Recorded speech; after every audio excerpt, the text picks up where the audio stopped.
Every celebrity interview right now is broken. We are witnessing a generational run in what not to do when asking actors questions.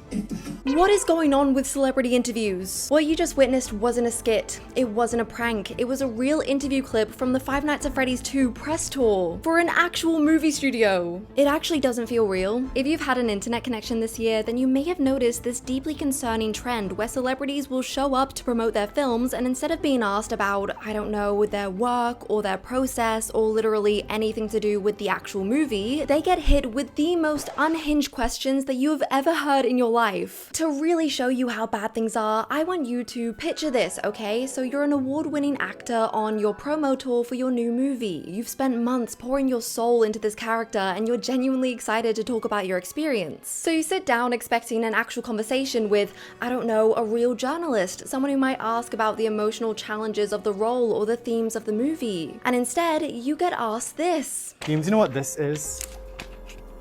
I have no clue. No. Seriously, I don't know. That is a labubu. Okay. Yeah, it's safe to say that TikTok has had irreversible effects on society. The only goal of these movie promotions now is to get these little clips to go viral on TikTok. You have these influencers running around harassing celebrities on the red carpet. You have real journalists asking things like if the actor is having a brat summer. There is no meaningful interviews anymore. It is all about saying the most shocking thing in an attempt to get 1 million views. And if you're sat there thinking that this video looks kind of familiar, you're right. Just 4 months ago, I sat down talking about the rise of these influencer interviews and the effects that it had on humanity. But guys, things have gotten so much worse since then, and I mean so much worse. Not only are the red carpet interview questions even more unhinged, if that was even possible, but there's also this new layer to this mess. A whole new species of interview chaos. The podcast. Because whilst the traditional interview space is crumbling right before our very eyes, celebrities have collectively decided to skip it all together and head straight to podcasts like Call Her Daddy. And listen, I mean this with my whole chest. I have never seen an interviewer have literally zero interview skills until I watched that show. Call Her Daddy will get the biggest celebrities on earth, and instead of actually interviewing them, she just sits there and strokes their ego. I genuinely wish more people understood how damaging this is, not just for journalism, but for the entire celebrity media ecosystem. So today, that's exactly what we're gonna do. We're not just dissecting these painfully awkward press junket clips. No, we're going over the whole landscape, the podcast epidemic, the late night talk shows that feel more like hostage situations, the journalists who have been forced to become TikTok entertainers, and the moment that celebrity interviews officially lost the plot. So guys, I'm gonna really need you to buckle up for this one because I promise you, you have never seen anything this cringe in your life. But wait, before we dive into this mess, I need to confess something slightly tragic. I am terrible at booking doctor's appointments. Like the other week, I felt this weird pain in my chest, and instead of being smart and getting it checked out straight away, I just ignored it. Fast forward to later that night where I am Googling my symptoms in bed, convincing myself that I have 5 minutes left to live. And about midway through panicking, I was like, hold on, why am I doing this when I could just book an actual in-network doctor who's right for me? Well, that's literally what today's paid partner, ZocDoc, is for. You don't have to wait for the office to open or sit on hold forever. You can just find and book someone instantly before your head even hits the pillow. ZocDoc is a free website where you can search and compare high-quality in-network doctors, choose the right one for your needs, and click to instantly book an appointment. And ZocDoc isn't just for one type of care. They have more than 100,000 providers across nearly every specialty, from primary care to dental health, eye care to urgent care to mental health, and more. It's the one-stop shop for all your healthcare needs. With ZocDoc, you can filter doctors by insurance, locations, and specialities. What I love is that you can actually read verified patient reviews, see their photos, and get a real sense of who they are before you go, so you can choose the right care for you. ZocDoc helps you get appointments fast, typically within just 24 to 72 hours, and you can even score same-day appointments. Stop waiting and start getting the care you need. Go to ZocDoc.com/Marina to find and instantly book a top-rated doctor today. Thank you, ZocDoc, for sponsoring today's video. Let's just rewind for a second to simpler times when celebrity interviews actually had substance. I'm talking about the kind of interviews where the journalist would show up with a notepad, a list of questions, and an actual journalism degree. Because although it seems crazy now, but movie promotion used to be an extension of the storytelling. The whole point was to give the audience a deeper understanding of the film, why it existed, what it was trying to say, and what the creators wanted you to feel. It wasn't just about making the most money possible, it was about providing more depth. And believe it or not, interviewers were the backbone of that. It was their job to come in with these thoughtful, layered questions that opened the door for real conversation, and you can tell by the complexity of these questions that it had nothing to do with trying to create a viral moment. I think Chivo is the greatest cinematographer of all time, and ever since Children of Men, he's just a genius. And I'm wondering how natural lighting works for you as an actor, how differently you have to block things. Does it affect your performance whatsoever when you're in natural lighting? Do you see how in-depth that was? It tells you everything about the intention of those interviews. And that was all fine and good until social media came along and fried everyone's brains. Very quickly it was made known that you couldn't just post an hour-long interview anymore and expect people to watch it. Nowadays, that's equivalent to putting someone in a straitjacket and locking them in a room. But what's interesting is that this shift didn't happen as quickly as you'd think. There was this very weird, awkward transition period. For example, who remembers when late night talk shows still existed? The celebrity would come out and sit on the couch and the host would ask them a series of questions about their upcoming projects. This was a very different format to the usual press junket interviews because the whole thing felt lighter and more playful, simply because that's what late night shows were designed to be. But even that wasn't enough for the rising short attention spans of the internet. So what did they do? They decided to spend half the show playing games. Not joking, Jimmy Fallon would literally have these celebrities dangling from the ceiling, doing these weird stunts and challenges mid-interview. So the format changed to be half conversation and half whatever the hell this is. And guess which half would be posted all over social media? The games. Honestly, we should have taken that as a sign right there of things going completely downhill. But look, I'm not gonna sit here and act all high and mighty because I do get it. Why spend an hour hearing Jennifer Lawrence talk about her craft when you could just watch a 15-second clip of her eating spicy wings and screaming in pain? But that still doesn't answer how we got from interviews like Hot Ones to real journalists asking celebs questions like this. But jumping right into you, Vanessa, you've kind of become a social media icon for your force-filled, snatched, fierceness face. Oh, God. Well, I believe there is one culprit at the scene of the crime: influencers. A few years ago, studios discovered something that completely changed the way they approached movie promotion. Whenever celebrities were invited to premieres or award shows, it would always get so much attention online. Not because they were good at making content, but because they would post videos like these.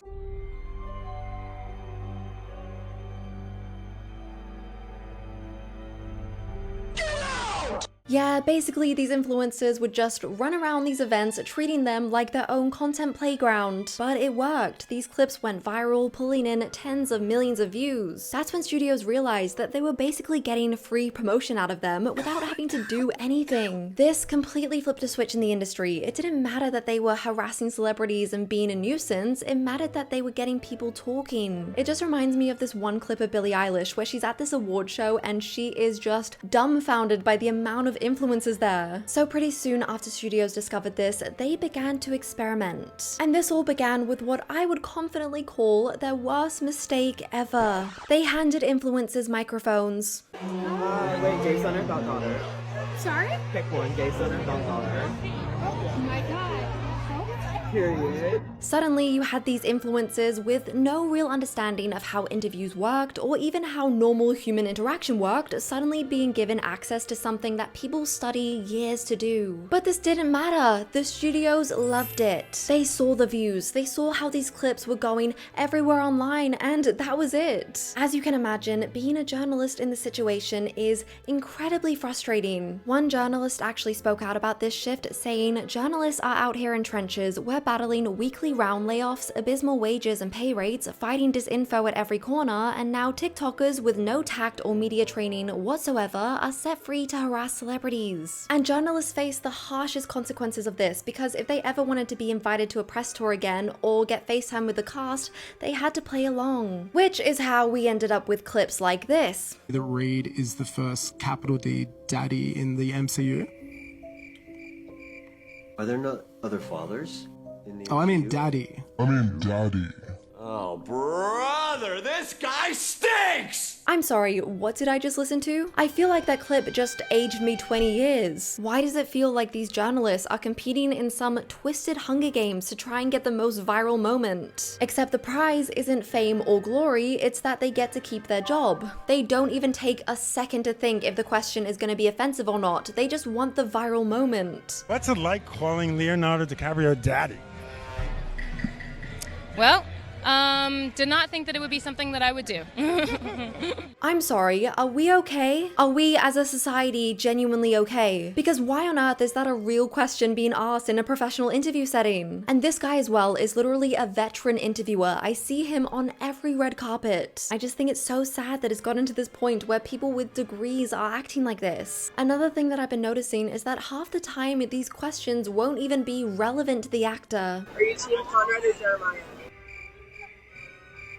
What are we talking about? Why would you ask Austin Butler this question? Out of all people, does he strike you as someone who watches the show The Summer I Turned Pretty? Absolutely not. He's too busy cosplaying as Elvis. But let me show you my favorite clip. For context, this is at a movie premiere where Chris Evans is playing a character who is irrelevant. Roll the clip. Concerns with playing a part that was potentially a bit closer to home, or if you felt like it was going to take. I don't imagine you in a bathroom on your phone trying to go viral. I'm so sorry.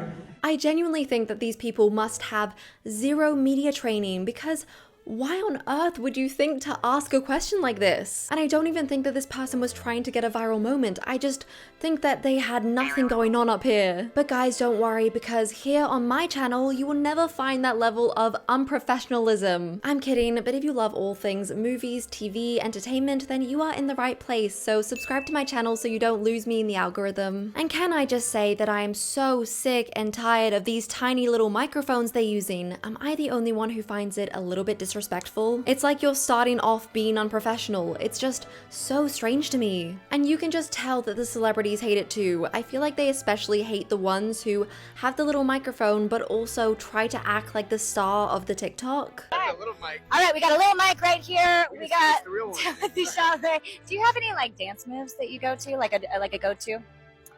Do you? I do. A little body roll action. Okay, What when about did you learn that? Oh, when coming out of the womb.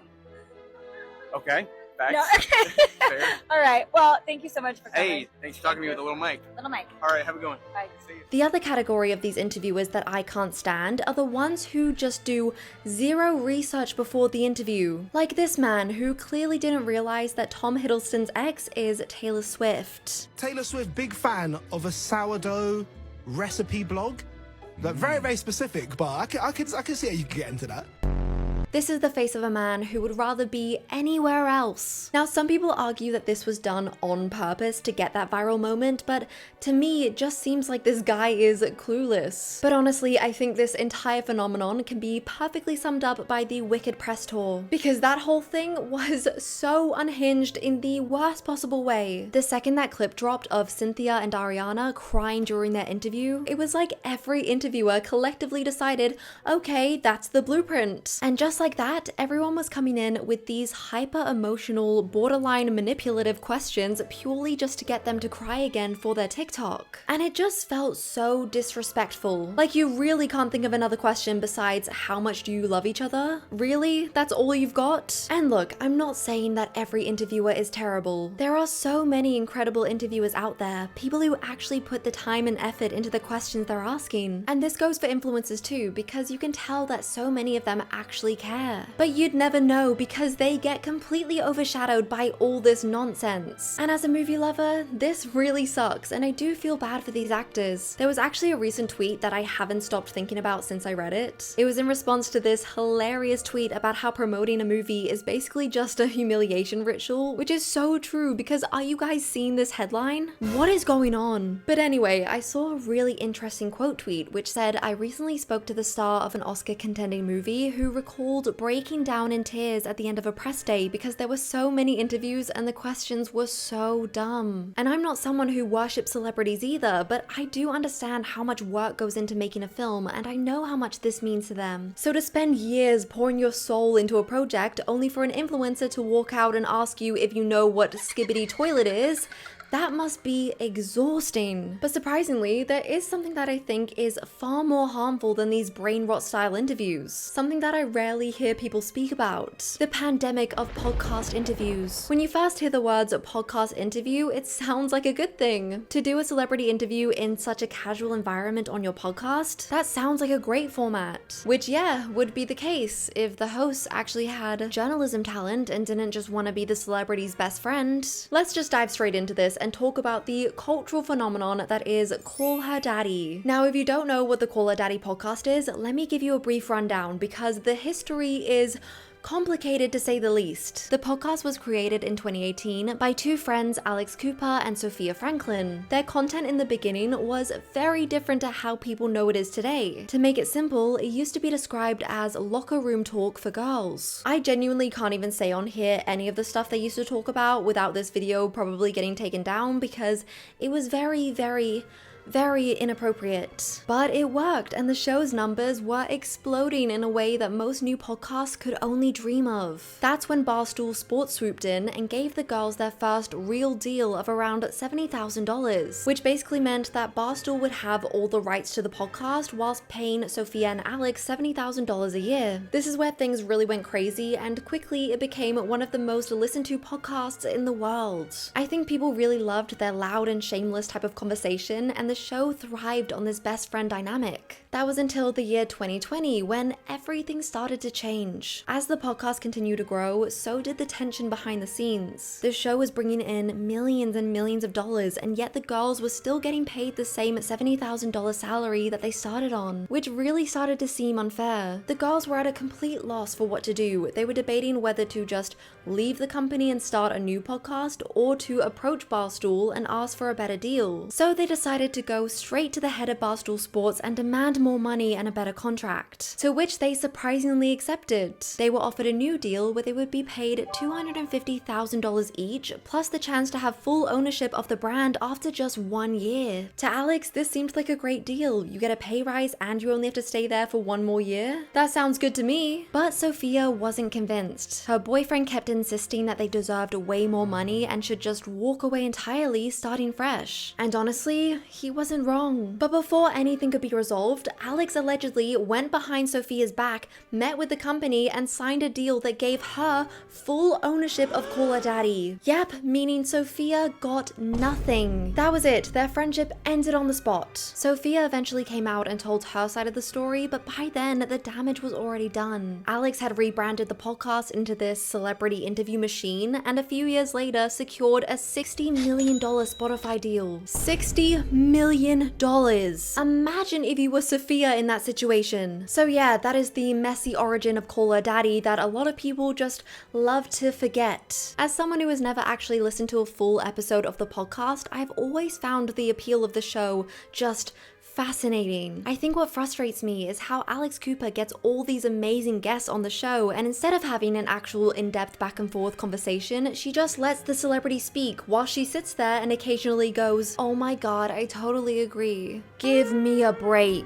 It's very clear to me from listening to the show that Alex Cooper has no journalistic abilities whatsoever. She doesn't press her guests, she doesn't ask follow-up questions even if the celebrity starts spilling all these secrets. Instead, she'll just giggle and relate it back to herself or move on to another pre-approved topic. And I get that she never claimed to be a journalist, and this isn't supposed to be one of those types of shows, but I think when you're handling such important and delicate conversations, it's only right that you have some sort of skills and abilities to be able to handle it. For example, Jamie Lynn Spears decided to go on Call Her Daddy to talk about her side of the story regarding Britney's conservatorship, which is a very controversial topic. So for the whole podcast, Jamie is just sitting there crying as she explains things, and meanwhile, Alex is just sitting there like a log, not doing anything. There was never any pushback, even though what Jamie was saying went against everything that Britney had claimed. And I'm not saying that she should just start a fight, okay? Because everyone deserves to have their side of the story told. What I am saying is that a normal journalist would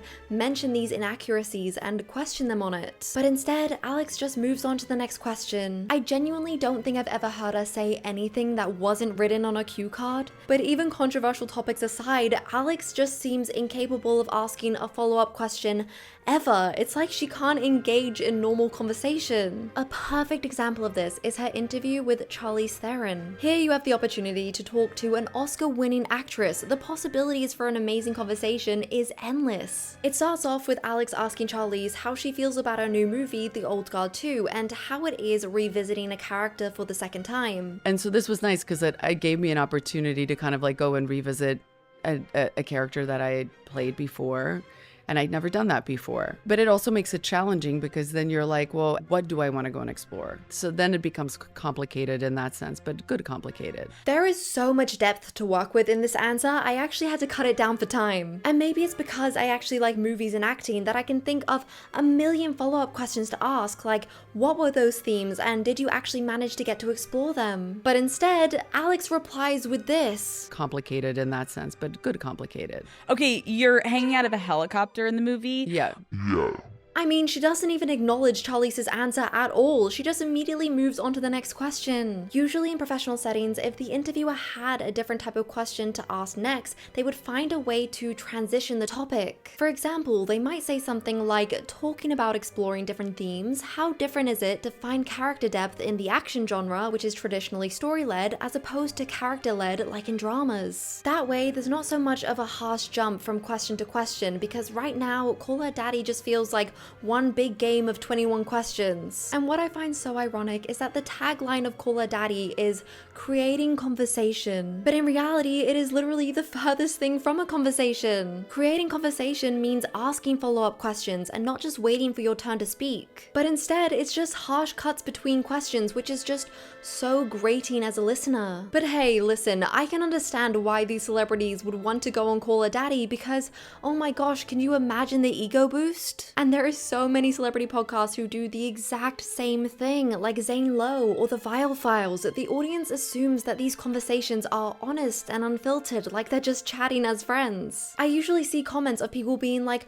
wow, I didn't realize so-and-so celebrity was so down to earth, but no, this is the furthest thing from it. That's why I think this style of interviewing is so dangerous, because people think they're seeing this authentic, deep, real conversation when it's all just one big performance. But just when you think that interview quality couldn't get more questionable, Hollywood started replacing talk show hosts with celebrities. Drew Barrymore, Jennifer Hudson, Kelly Clarkson. I don't know where on earth this came from, but all of a sudden everyone has their own talk show. Now look, these are charismatic, talented women with amazing careers. But hosting a talk show is a skill, and it's clear by these next examples that not everyone has what it takes. Let's start with the Drew Barrymore show. Drew is America's sweetheart. Everyone loves her, and her show has some really lovely human moments. But as an interviewer, sometimes it is rough. She often spends half the time talking about herself, saying, I went through something similar, or she'll just fangirl over the guest in general. And when she's not doing either of those things, she's sitting on top of them, holding their hands. I don't know about you, but I would feel so uncomfortable having a conversation with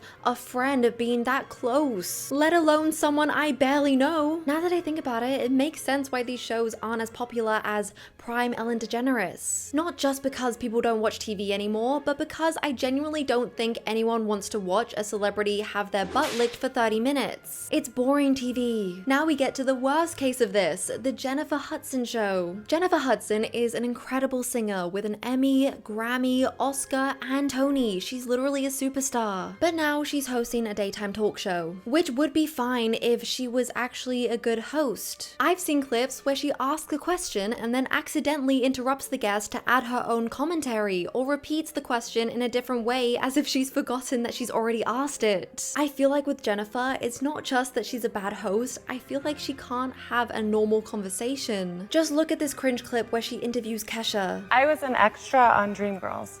What? Really? Serious.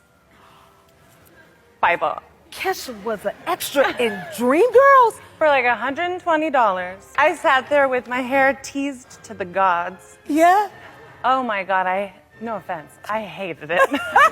Jennifer is literally in that movie. There was so many things she could have asked, but instead, Kesha just sits there basically interviewing herself. And then after all that, Jennifer just moves on to the next question, which is a completely different topic to the one they were just discussing. It's like these interviewers are just waiting for their turn to speak. I think the only decent new talk show for me would be Kelly Clarkson, because she has the right mix of professional interviewer and having fun. She reminds me of those prime 2015 talk shows. But even so, I don't know, I just miss those shows that would be cheeky and ask the celebs questions they weren't supposed to. You know, actually try to get something out of them. But now it feels like every show is just pandering towards these celebrities. Like the entire industry is terrified of upsetting them, which is insane when you think about it, because we live in a day and age where no one really cares about celebrities like they used to. Audiences want these celebrities to be held accountable, to be asked these deep questions, and that's what bothers me the most. Because with these interviews becoming content factories and influencers taking over, who's left to ask the uncomfortable but important questions? What happens when celebrities only address their scandals on shows where they have full control? And that to me feels genuinely dangerous, like we've lost the only space where they could actually be held accountable. Anyway, to sum this up, I want to ask you a genuine question. When was the last time a press junket actually made you want to see the movie? Take your time, I'll wait. It's probably been a long time, hasn't it? I feel like these studios think that these viral views immediately translate to ticket sales, but for me, it kind of does the opposite. For example, I was really excited to go and see Wicked at first, but the more I saw these stupid clips from the press tour, the more I felt turned off from going. And I'm really curious if anyone else feels the same way. In saying all of this, I do think there are some shows that work, like Hot Ones for example. Sean Evans actually listens, he actually follows up, and the celebrities clearly enjoy being there.